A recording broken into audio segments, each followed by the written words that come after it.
Legends never die.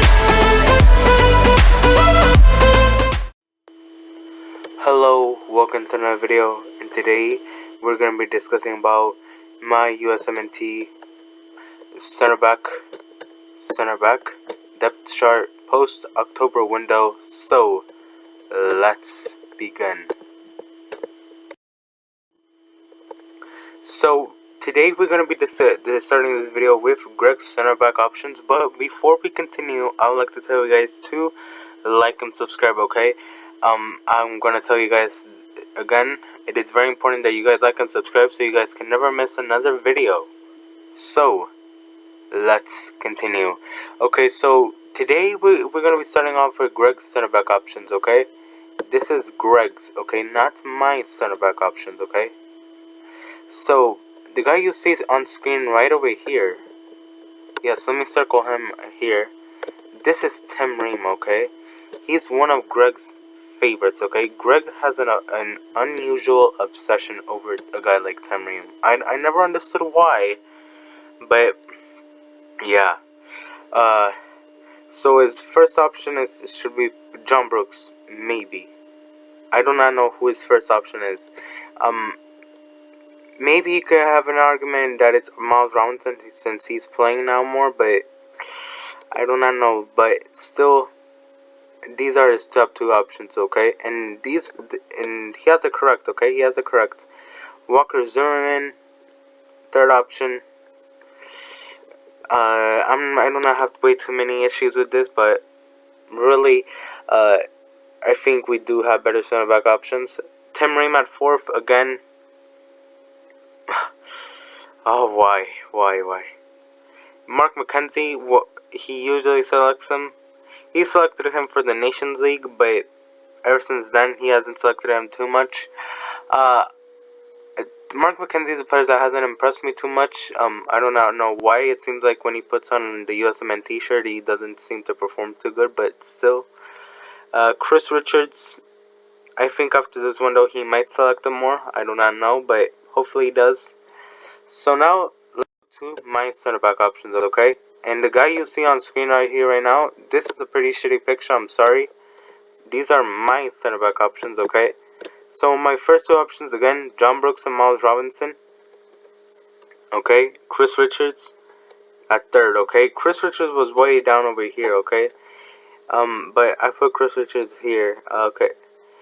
We're gonna get into the order later, okay? So order doesn't matter. Matt Miazga, a guy I think that should be in the lineup. That should be contending for a spot in the lineup, okay? Because he has been helping this Deportivo Alaves team. Deportivo Alaves are a poor-ass team. But they got him, okay? I think after this season, I think a club might sign him, like a mid-table club. I don't know.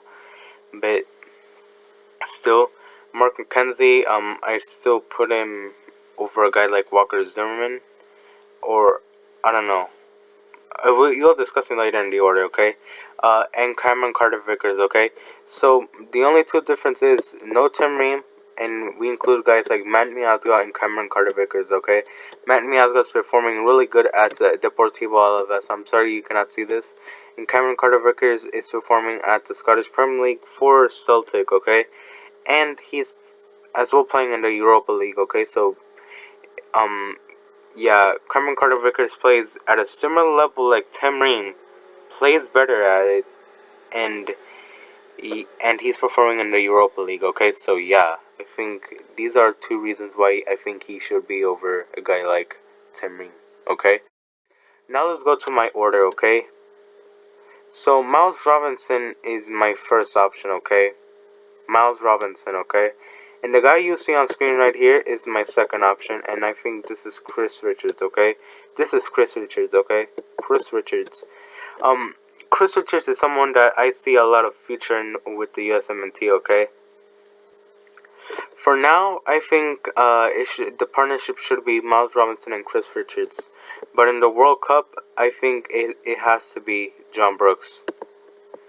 John Brooks is playing at the Champions League level, okay? If you have a guy like John Brooks and most of your center backs are pretty average and do not even play in the Champions League or in the Europa League for that matter, you should be selecting John Brooks, okay? Okay, I know he's bad in isolation, bad at recovery, but his team Wolfsburg protects his weaknesses, okay? So all he needs to do is focus on his passing and winning aerial duels. That's about it, okay? Uh, really, if you say John Brooks just to do those two things, he'll be doing them at an elite level, okay?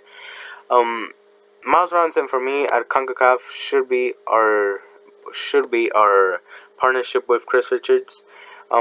Maybe most glaringly because he's way better at his recovery play and isolation play. Okay, he's a fantastic tackler, but I think he should not be at the World Cup or playing at the World Cup or should be benched for John Brooks because John Brooks' passing level compared to Miles Robinson, it's two completely different worlds, okay? John Brooks is a very good passer. Miles Robinson is poor with his passing, okay? Now let's go to the fourth option, which is Matt Miazga, okay? Matt Miazga, decent passer, decent at aerial duels, honestly. He's bad at isolation play and recovery play, just like John Brooks, but if we can protect his weaknesses, we can do lots of good things with him. And he already has some experience, okay? So Greg does not have the experience, how can I say this? The excuse of inexperience, because Matt Miazga has been with the national team for a lot of years, okay? He has been with the national team for quite some time right now. Walker Zimmerman, fifth. I put him over a guy like Mark McKenzie, partly because I'm way more impressed with Walker Zimmerman's passing ability. I'm way more impressed with Walker Zimmerman's what he has done with the national team so far. Mark McKenzie has looked weak in a USMNT shirt. I'm gonna say that right now. Mark McKenzie, I think he needs a break from the national team in November. If he cannot get his form up with Genk. He's doing pretty average right now with Genk, but he should really cement his place over there, okay? He should, okay? He should up his passing ability because honestly, it's one of his most biggest weaknesses, okay? A guy I like to see try out is Cameron Carter-Vickers, okay? Cameron Carter-Vickers, he's playing at the Europa League and Scottish Premier League, and he's playing at a similar level like Tim Ream, okay? The Scottish Premier League I think it's a little bit weaker than the Championship, considering that the Championship clubs have more money to spend on big player names, okay?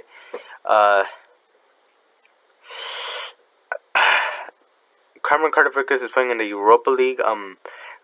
Right now they are in third in their group. Okay, so I think if they do not get their form up in the Europa League, I think they're going to be eliminated. But I think if he does earn himself a transfer in the winter or some shit like that, I think we can all see a Cameron Carter-Vickers that's playing at a higher level. I think he's way too good for the Scottish Premier League right now. I think he's way too good for that. So yeah, that's it. Thank you guys for watching. We'll see you guys in the next video. Bye. Let me draw a smiley face, okay? So, bye.